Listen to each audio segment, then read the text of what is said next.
Hi, everyone, and welcome to today's session, iStore Meets Social Media Accessibility.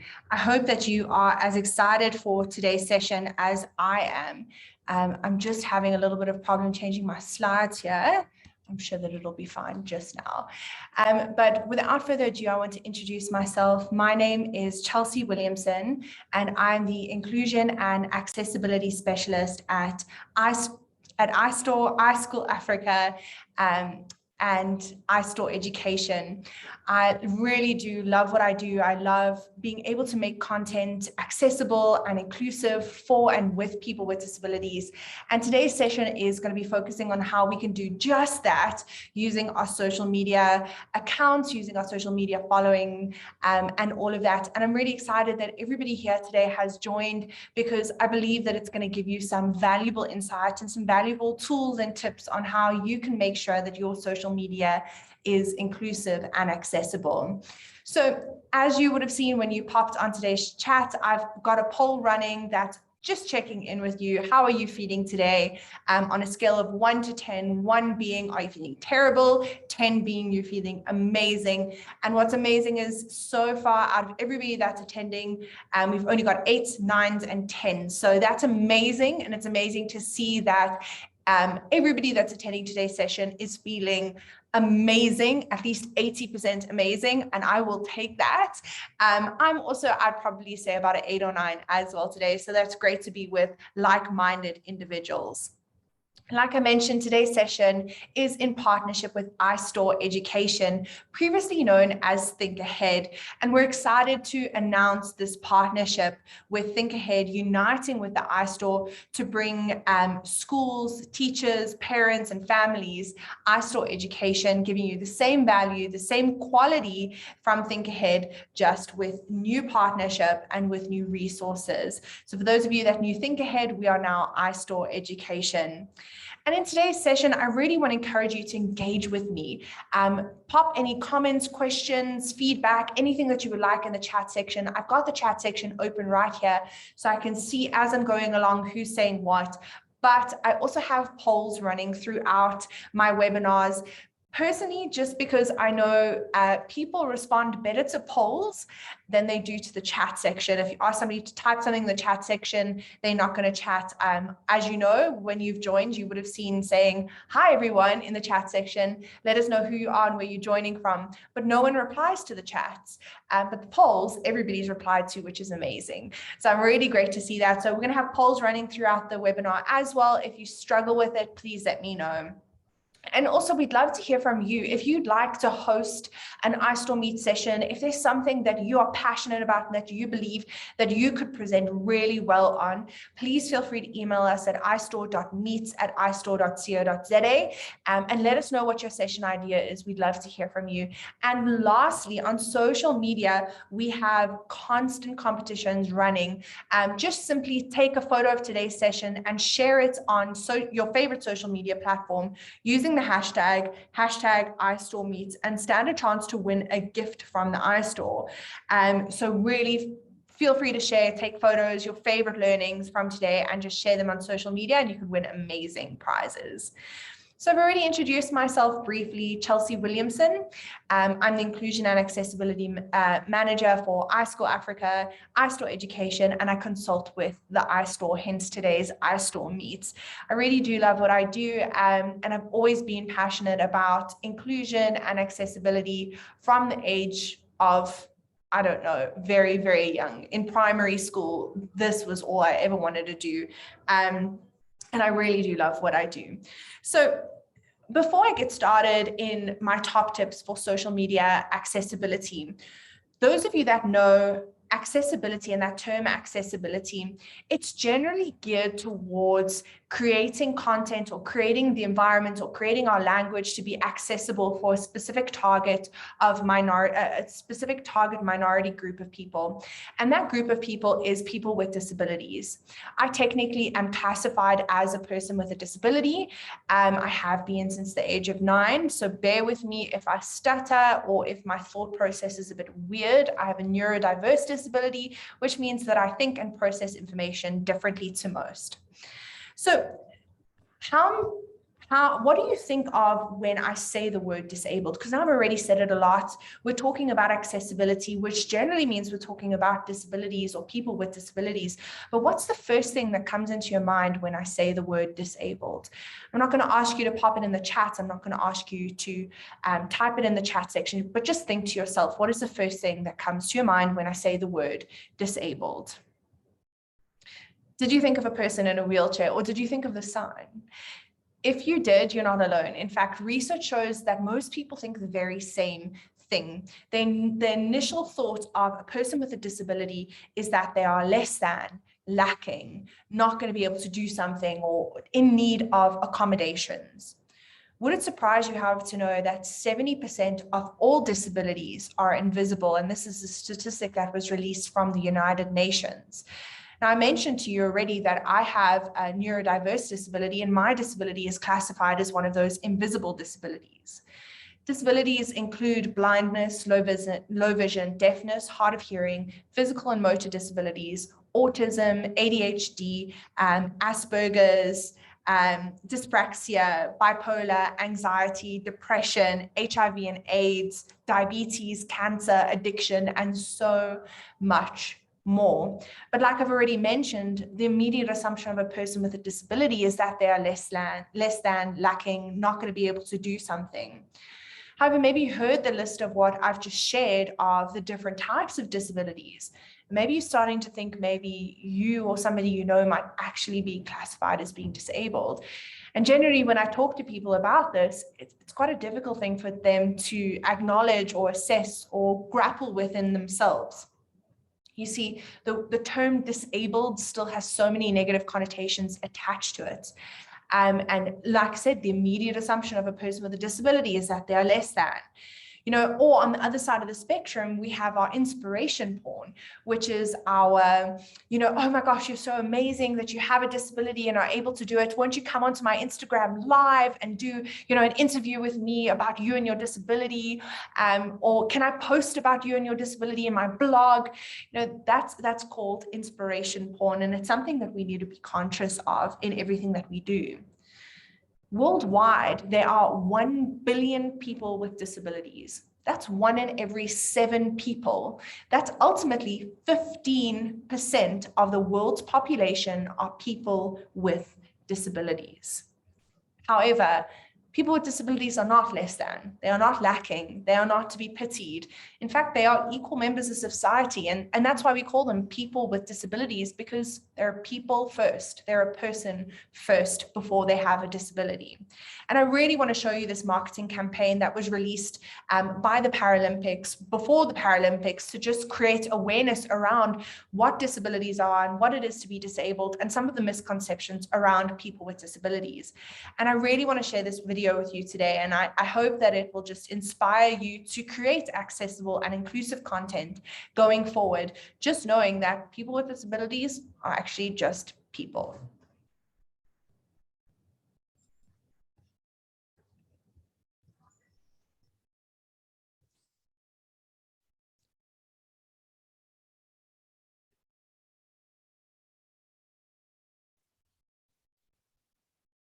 Sorry, this video is not wanting to play.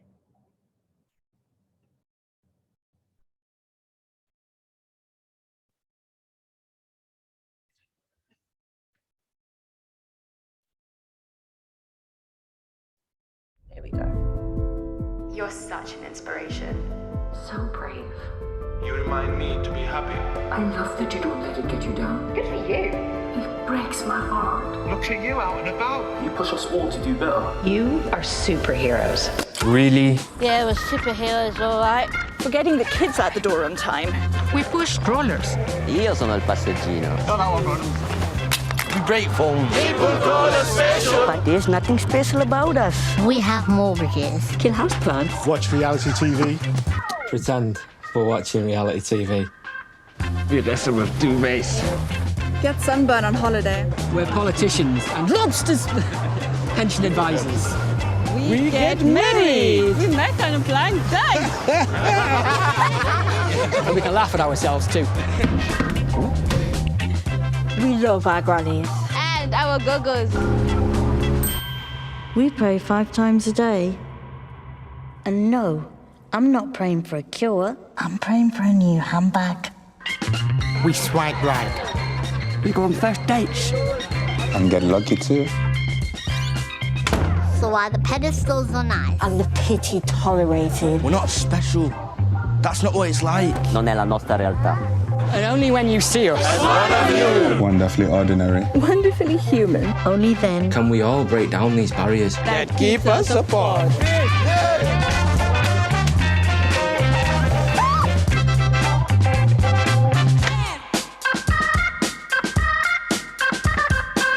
That's 1 billion people.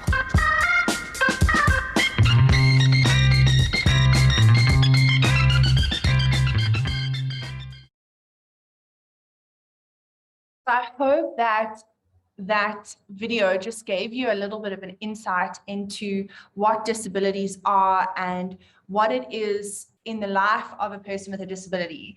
They don't consider themselves to be special or differently abled or anything along those lines. Those are terms that were created by people without disabilities to make themselves feel more comfortable talking about disabilities. And I love that campaign because it really just put people with disabilities in the light that they are. They're people, they're humans. And it's really important for us when we're talking about social media accessibility that we're thinking of that and keeping that in the back of our mind. So I just want to share with you some of the things, working in this field, I hear a lot of things regularly, and I wanted to share with you some of them because I'm going to be talking to them throughout my session, but I just wanted to get these out of the way. So some of the things that I hear on a regular basis are, I don't need to make my social media content accessible because people with disabilities are not my target audience, or, there aren't enough people with disabilities to justify the time and effort that it takes to make my content accessible, or just full stop, it's just too much effort and I don't have the time. Now, all of those are really valid reasons. If you don't understand that 15% of the world's population, 1 in every 7 people, have a disability. Now, on today's webinar, we have 40 people, which means my maths is really, really, really bad. So I'm going to go with 1 in 10 because that's easier to divide. So that's at least 4 people, let's say 5 or 6 people on today's webinar, myself included, that have disabilities. So if you're starting to think of it in that way, when you're not making your content accessible because they're not your target audience, people with disabilities are not my target audience, then you're saying people are not your target audience. There aren't enough people with disabilities. There's 15% of the world's population, and it's just too much effort and I don't have the time. Well, anybody who works in the field of social media marketing will know, yes, a lot of the time it is ad hoc, but a lot of the time it does require pre-planning ahead of time. And just adding it into your planning process is making your content accessible. It really will help you along the way. And the other things that I hear quite a lot are, I just can't cope with disabilities. I just want to cry when I see them. I hear that one a lot. Really, I hear that one a lot. And the other one is, I don't know the right things to do or say when it comes to disabilities. And I really want to encourage everybody on today's webinar that you might not know the right things to do or say, and maybe at first you do get emotional when it comes to disabilities because it is the unknown, it is the unfamiliar, and we've been conditioned to think that disabilities are something to be pitied. But the only thing worse than not knowing the right thing to do or say and removing yourself from the conversation, the only thing worse than not saying anything at all, sorry, like I said, my thought process, the only thing worse than saying the wrong thing or doing the wrong thing is not saying anything at all. I'm glad I got that thought process correct eventually. But, removing yourself from the conversations or not making your content accessible because you don't know how to cope with disabilities and makes you feel uncomfortable is never going to be the solution. The only way that we as a society are going to create change in this field is if everybody takes one step at a time. And I just want to encourage you that with today, I'm going to be showing you a lot of things, a lot of tips, but take it one step at a time. I'm not asking you to tomorrow make everything about your social media content accessible in every single way. Start small. start with the little things and build your way up, and don't be too hard on yourself. Engage in these conversations and constantly be willing to learn and have an open mind. So how can we make our social media content accessible to the 15%?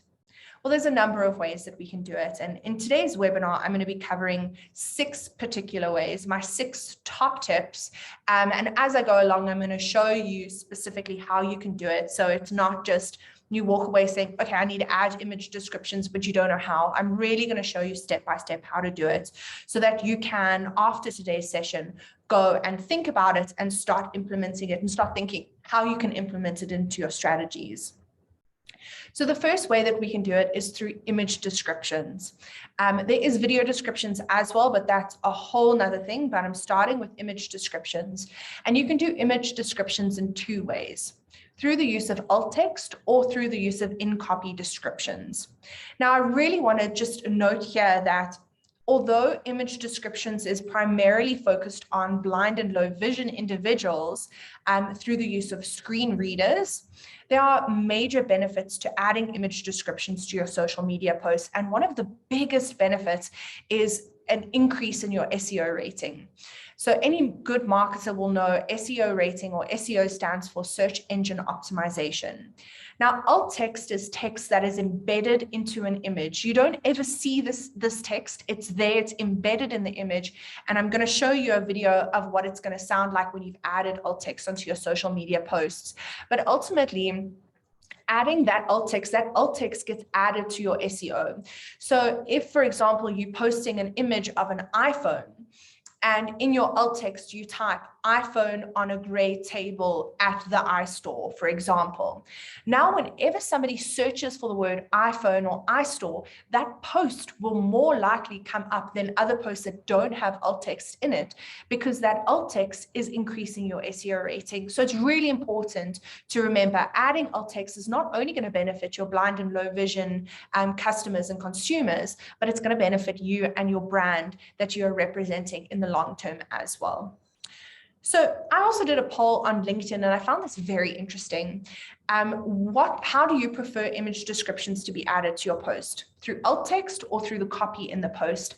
And as you can see, it was 40% alt text only, 40% in the copy of the post, and 20% both alt text and in the copy. And I went and broke it down, and I looked at who the people were that voted. And what was really interesting for me is the people who voted for alt text were blind, low vision, and accessibility specialists that were friends of mine on LinkedIn. And people that voted for in the copy of the post were people that I knew were on the autism spectrum. And that was the first time that I ever had that realization that having image descriptions in the copy of your posts also benefits people who are neurodivergent and might have sensory overload, which means that they struggle to process sounds or images or colors, especially when they have it consumed on a regular basis and they go into sensory overload. So having image descriptions in your post, it benefits not only your blind and low vision customers, but also your neurodivergent customers as well. So that was just quite an interesting thing for me. So to show you a little bit of how image descriptions work with alt text, here's a post of me and my lovely son.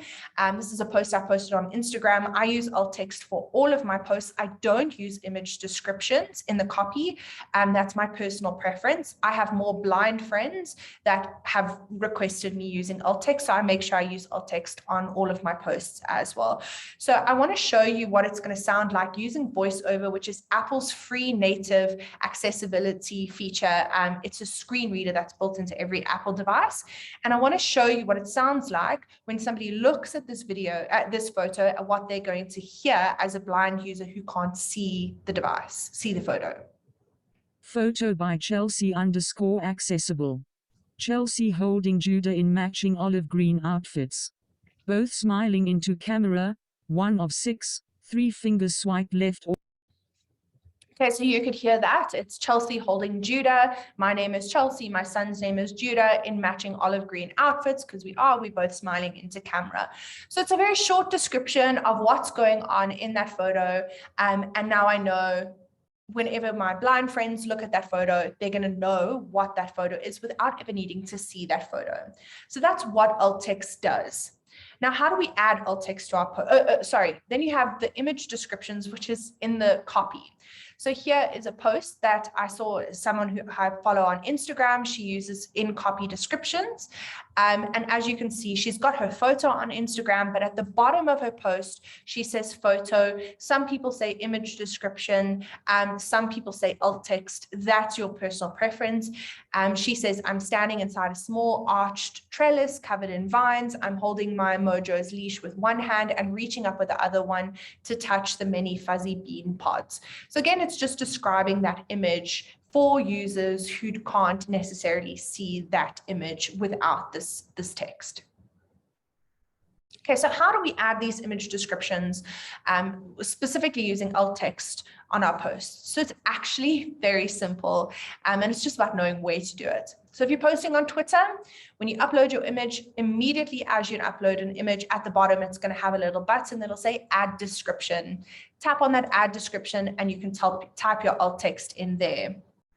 Similarly, on Facebook, you're going to upload your image, but you're going to tap on the button edit. When you upload that image, tap on edit. After you've tapped on edit, it's going to show you this, and it'll show you this window, and it'll have the option for alternative text. Tap on that and you can type in your alt text there. Then again on LinkedIn, upload your photo, and as soon as you upload your photo, it's going to have an option down on the bottom of the image, say alt text. Tap on that button and you add your alt text in there. Now, for those of you that manage multiple social media platforms and you use scheduling platforms like later.com or Hootsuite or Postfitty, there's so many different scheduling platforms that you can use.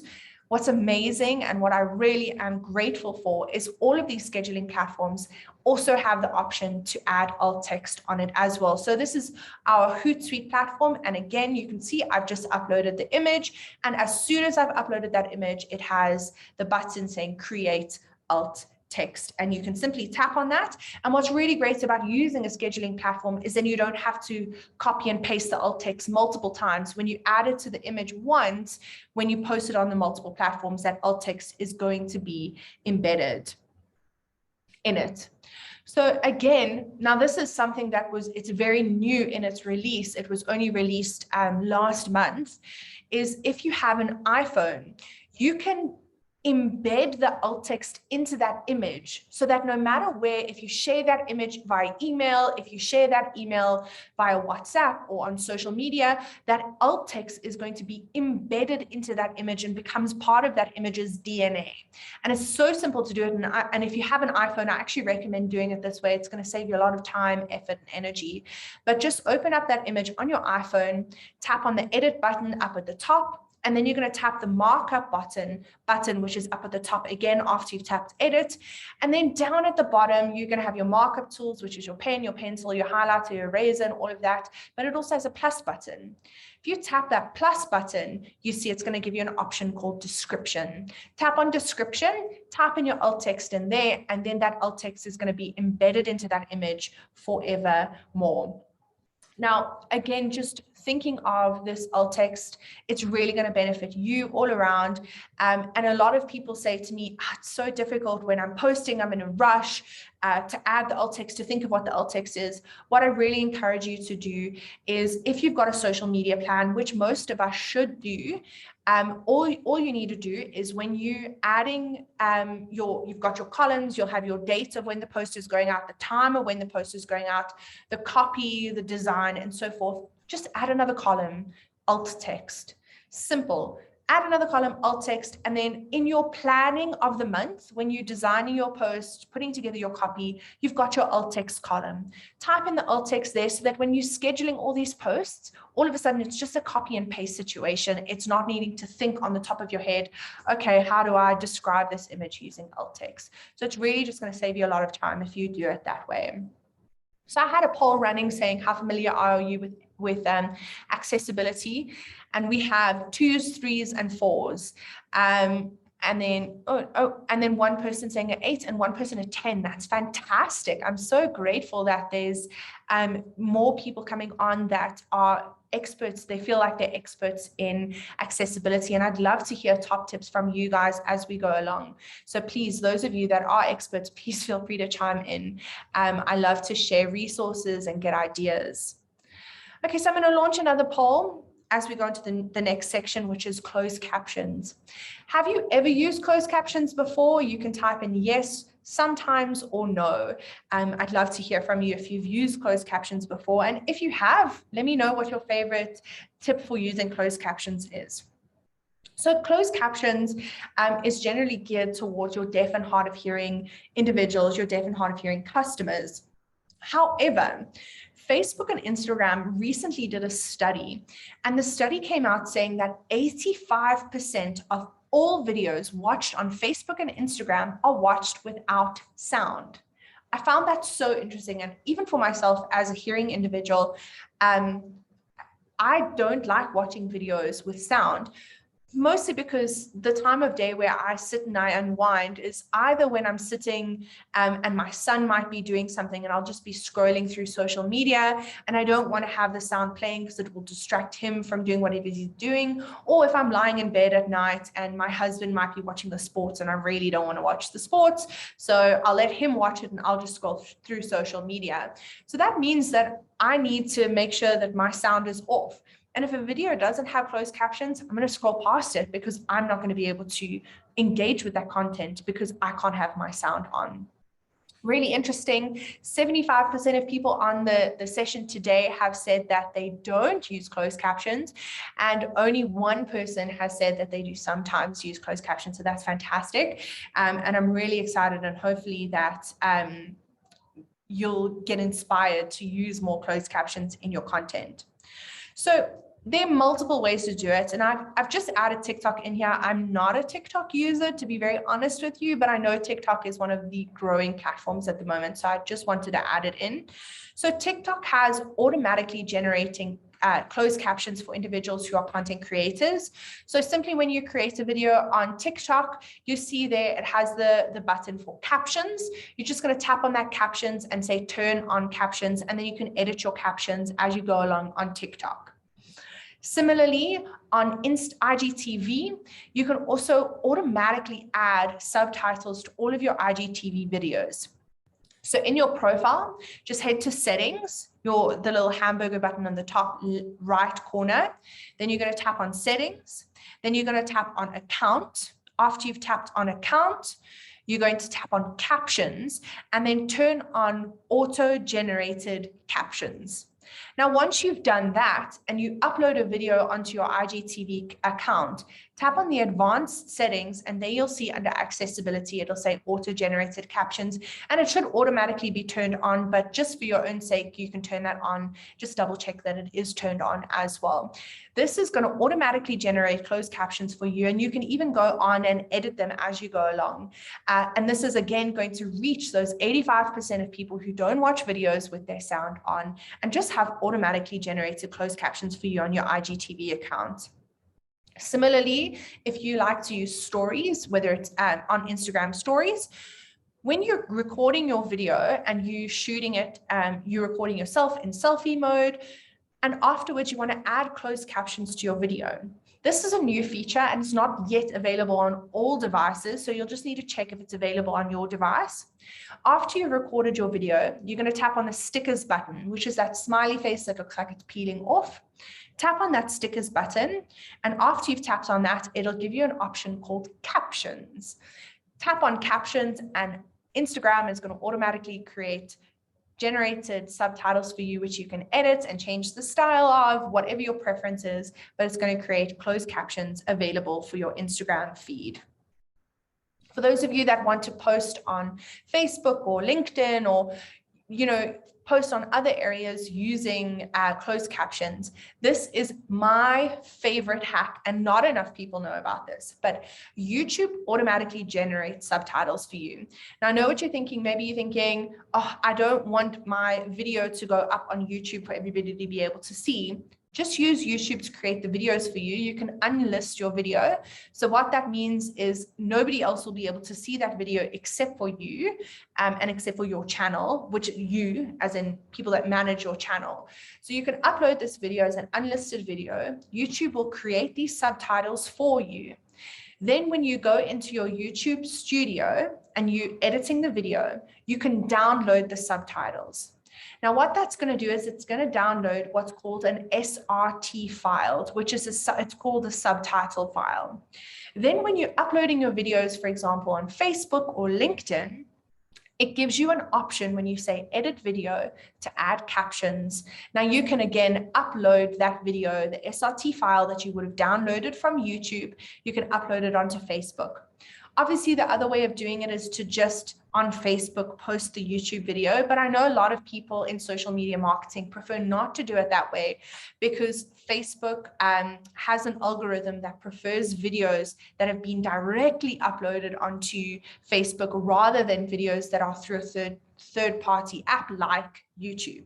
So taking your video and uploading it, then you can upload your SRT file. It's going to embed those subtitles into your video. Now, again, I mentioned SEO rating previously with the alt text.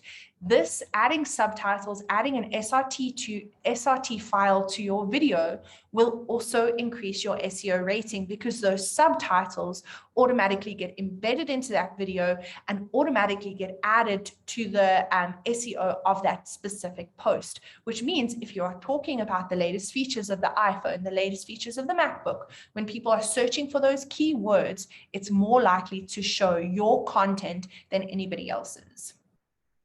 If, however, you wanting to download a video with the subtitles burnt into it. Now, this is a different way of doing things, but it is possible to do it that way. What you can do is on YouTube, you can go and find this video. And I just want to emphasize here, make sure that you're only doing this for your content and you're not plagiarizing other people's content by using this app, but make sure it's only with your content. You can then use 4K Video Downloader, which is an external application that you can use to download the YouTube videos with the subtitles embedded.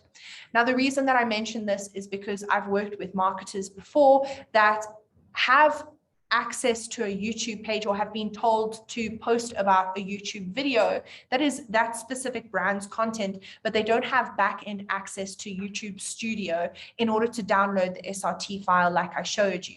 So they can then use this 4K Video Downloader, download the video with the subtitles. 4K Video Downloader also downloads the SRT file, so you can also do it that way as well. And then you can use this way of downloading closed captions and making use of YouTube's automatically generated closed captions. It's going to save you time, it's going to save you money as well, and it's going to be able to reach more content. Like I said, 85% of users on Facebook and Instagram don't watch videos with the sound. So there are other options as well. The first one is Clip-O-Matic. Clip-O-Matic is not a free version. It's not too bad. It's about 80 Rand to buy the app and download it onto your personal device. Or you can use Clips if you're a content creator. Clips has an option called Live Tiles, and it's a free app that you can download. And it's one of Apple's free native apps that you can go and edit videos on. And Clips is actually a really great app, a great video editing app if you've ever used it before. It's got Live Tiles on it, and you can tap on the Live Tiles button and it will automatically generate closed captions. And again, you can edit them, make them the font different and the background different, and use it however you prefer. Awesome. So I'm glad to see that now 60% of people that are attending today's webinar have never used closed captions. 40% say that they sometimes use closed caption, and nobody says always. I'll be honest, I don't always. I know I should. I'm getting better. That's why I say slowly but surely, just get better every single day. So I'm going to go on over to the next section, which is hashtags, and it's called camel case hashtags. So again, the poll is launched. Do you use camel case hashtags? I'm actually excited to know if anybody knows what a camel case hashtag is. This is a term that's super interesting. I'm not too sure if I agree with the terminology camel case hashtag, but that is the terminology that is used in this field. So far, every single person has said no, and I'm hoping that after today's webinar that the 100% will say yes. So what are camel case hashtags?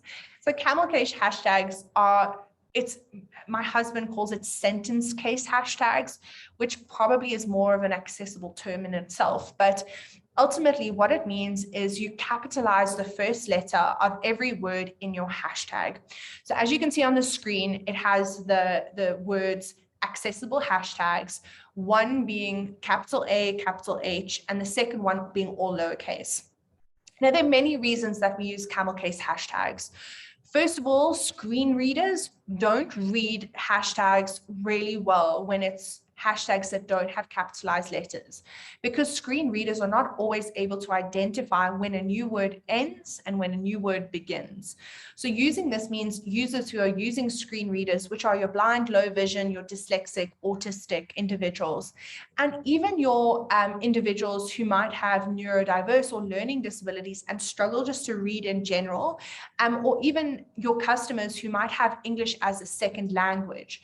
Having camel case hashtags will ensure that people will be able to look at your hashtag and actually know what they're reading, rather than trying to sit and try and guess what that term might be.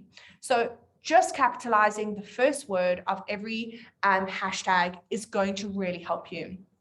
Now, something that I learned last week, and it was quite worrying for me, is so you can see on my screen, I've got two hashtags. Now, if you search the hashtags on social media and you use one uses camel case hashtag and the one doesn't use camel case hashtags, social media is going to pick them up as two different hashtags. And it's really sad to know that the majority of hashtags that are trending are not accessible hashtags, meaning that they are not using camel case hashtags. So people have come to me and said, oh, but I can't really not use, I can't use camel case hashtags because I use hashtags to get more likes, to get more followers, and to get people to be able to find me. But I just want to encourage you today, if every single person on today's webinar starts using camel case hashtags and other people start using camel case hashtags, soon enough, the camel case hashtags are going to be ones that are trending. So especially those of you that run marketing campaigns yourselves, if you start a marketing campaign yourself, make sure that when you start it and you launch it with your own hashtag, make sure that it's an accessible hashtag. It's simple, but like I said, start small, start slowly. And the slower that you do, the more that you're going to progress. So there's a comment in the chat saying, I said, no, I don't use it, not knowing what it is, but I have been using it that way for years. Fantastic. You're right. So camel case hashtags is one of those things that it's a new term, and people aren't really too sure what it is. So it's great to know that at least one person is using it, and fantastic. And I'm glad to see and hope that most of you will start using it in the future. So emojis. Who loves emojis? I love emojis. I think visually, very visually, creatively. So emojis sometimes can express what I'm thinking without me needing to express it in another way. So do you limit your amount of emojis? Is the poll that I've just popped up, and I see everybody saying yes, which is fantastic. I see one person saying sometimes. That's okay, sometimes. But it's great to see that majority of you limit the amount of hashtags. And I just want to show you how a screen reader is going to read emojis out to you, so that you know the next time that you put, as you can see, I've just got 4 emojis on my screen, but let's hear how a screen reader is going to read just those 4 emojis aloud.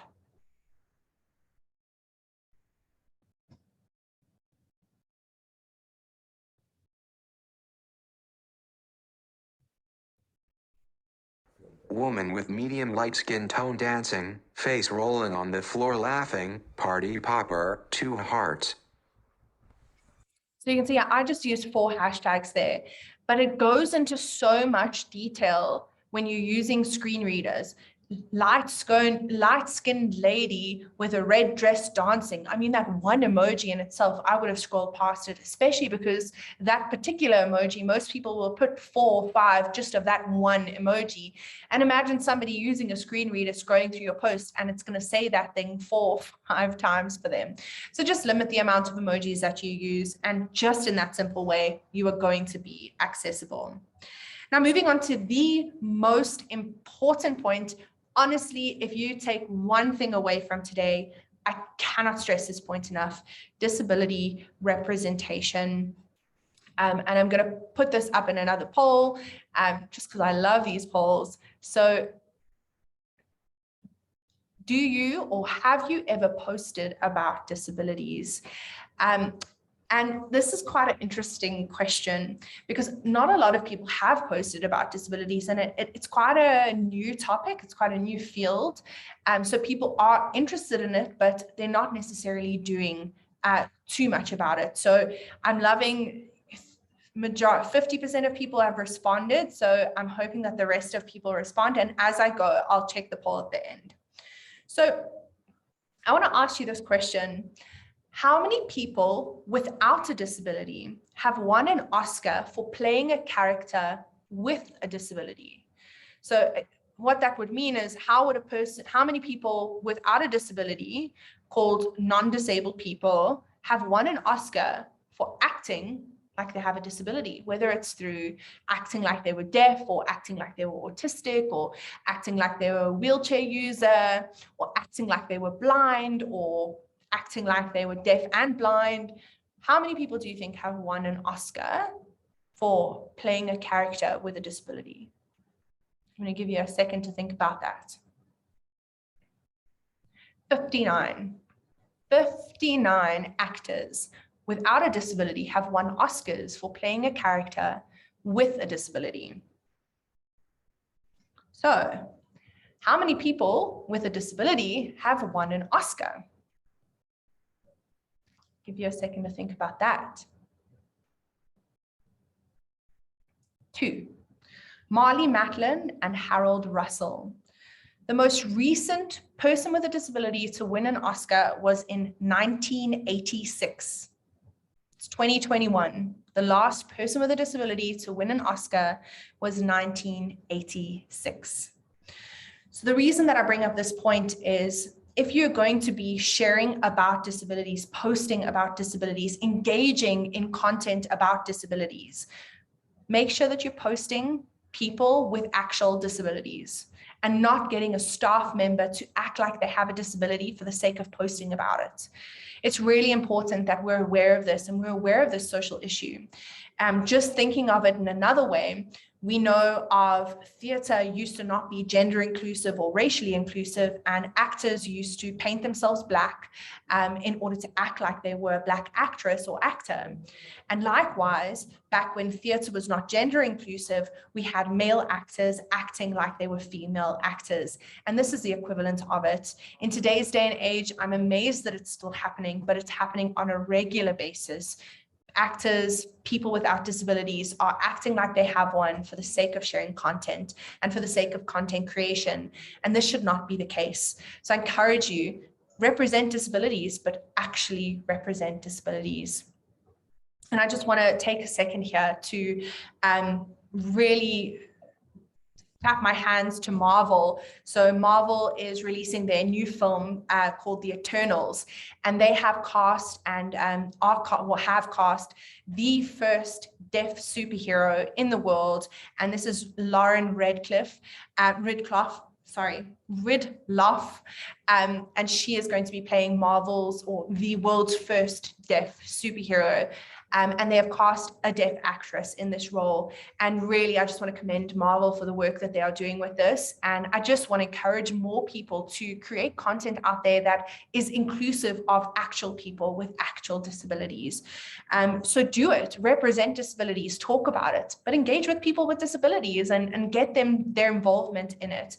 I've built up a network of people with disabilities around me that also hold me accountable to make sure that what I'm posting about although I am classified as a person with a disability, I'm not blind. So I will never understand the life experiences of a person who is blind. So I need to make sure that if I am posting about topics that I've never experienced myself, that I at least am posting the correct things, and I'm posting as an ally, not somebody who's just posting for the sake of being a face in this. And likewise, finding deaf, hard of hearing individuals, people with physical and motor disabilities, and getting their engagement and their involvement and their input in your campaigns. And the very last point in today's webinar is consume disability related content. So just going back, sorry, to the poll that I ran, do you ever post about disabilities? 40% of you said yes, and 60% said no, and that's fine. You know, not every social media account needs to be posting about disabilities. Even my own personal account, something that I had to grapple with myself is I feel like I'm such an advocate for this, and I felt such a pressure to always be posting about disabilities. And I had this moment at the beginning of the year where I sat down and went, I don't need to be posting about disabilities to make my content accessible. I can make sure that I have alt text, I have closed captions, I use camel case hashtags, I make sure that I limit the amount of emojis that I use, and that in that way, my content is accessible. And that way people can engage with me. I don't need to be posting constantly about disability related issues in order to use my social media accounts. No. Just make sure your content is accessible. And then the very, very last thing is consume. Like I said, consume disability related content. So those of you that have your phones, just quickly take out your phone and take a photo of this. These are my favorite influencers on social media. And I just want to encourage you to go and follow them all. Now, the reason that I'm saying consume disability related content is to make sure that you're aware of things that are happening in the field of disabilities, so that you can be an ally, so that when your content is accessible and you are following these individuals, all of a sudden people will start going, hey, you know, iStore social media is accessible. Let me follow them. They're engaging with Niall DeMarco. Let me follow them. They're aware of these social issues. Let me engage with them. So Niall DeMarco is a deaf, really amazing actor, producer, author. He won Dancing with the Stars. If you have not watched it, go and watch it. Any females or males that like men, I really encourage you, go and watch it. Habeen Goma is a deaf-blind human rights lawyer and is the first and only deaf-blind individual who graduated from Harvard Law. She is quite legalistic, not legalistic in the bad sense, but she looks very much at legislation surrounding people with disabilities. So if that's your interest, go and follow her. Disability fashion stylist is an amputee who is an amazing model, speaker, instructor, and voice actor. So if you're interested in that, go and follow her. Keely Cat is the CEO of C Talent, which is a what's the correct word? Casting agent for people with disabilities. She is one of Forbes 30 under 30. And she's also won many awards. Really amazing person to follow. She also has a disability herself. James Rath is a blind filmmaker who is such a huge Apple accessibility advocate. Really, really great video content creator, if you want to go and follow them. Then my top 3 pages, which aren't necessarily related to people, is Disability Reframed. So these 3 ones I encourage you to follow if you're interested in learning more about issues surrounding disability. So these 3 accounts speak directly into disability related issues. So you can see in the Disability Reframed one, the most recent post that they've got is, can we talk about why sexual and reproductive healthcare for disabled people is such a nightmare? So it's really an interesting account to follow. Then we've got About Inclusion. I love what they're very inspiring to follow. And Intimately.co is actually disability inclusive lingerie, but what they post is amazing. I really love following them. So those are my 3 just general pages that I encourage you to go follow. And then consume disability related content. Now, going back to the disability representation, try consume content that has people with actual disabilities acting in it. I watch basically everything on Netflix, and I have made it a point to go and watch any disability related content, and I'm constantly Googling, does this actor really have cerebral palsy, or is this actor really autistic? I get very disappointed when it's not real people with real disabilities. Shows like The Big Bang Theory and The Good Doctor and Chicago Med, they really can be quite frustrating for people with autism, because they're not real autistic people, and they're just representing a community that they're not involved with, that they don't engage with, that they don't know the life experiences of. So just be sensitive to that. So Deaf You is such a funny, if you enjoy like Beverly Hills, the Housewives of Beverly Hills, or like any of those drama reality shows, watch Deaf You will actually have such a joy. Coda is more of a deep drama movie. It's just been released on Apple TV. Fantastic movie about bridging the hearing world and the deaf world. Special, so fun. It talks about LGBTQI+. He's a gay man with cerebral palsy and navigating the non-disabled world. Such a funny and relatable and awesome series. And the actor does have cerebral palsy, and he is also gay, which is really great because that is his character. And then I see in the comments Katlejo saying, I love Deaf You, very eye-opening. I'm glad to hear that you've watched it. My other three for Netflix are Healing Powers of Dude, really, really great show. Sex Education, the person with a disability only comes in season 2, but watch season 1 because it's also quite cool. And then Love on the Spectrum. I personally battled with Love on the Spectrum, but it's worth watching. It's quite a fun one. So just to wrap up today's session, I saw this quote on social media and I thought I'd share it with you. It says, diversity is a fact, but inclusion is a choice that we make every day. And I hope that from today's session that, we know that the world is diverse, and diversity includes racial diversity, gender diversity, LGBTQI+ diversity, disability diversity, and the list goes on. We are such a diverse world, such a diverse country.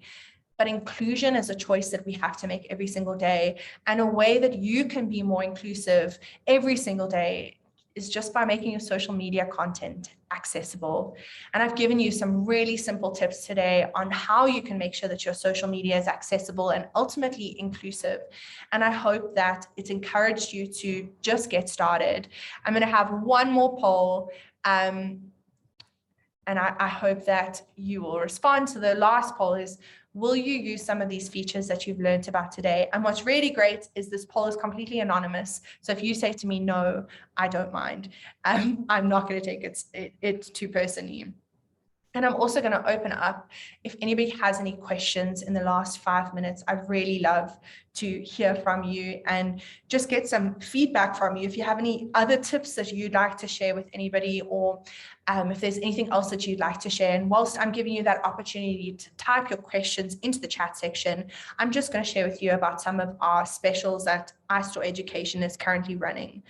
So the first one that we are running is we've got the MacBook Air M1 250 gigabytes, which is now 16,149. I'm very bad at numbers. So you're going to save 850 Rand there. Or we've got our MacBook Pro M1, which is running for 22,324, which is a saving of 1,175 Rand.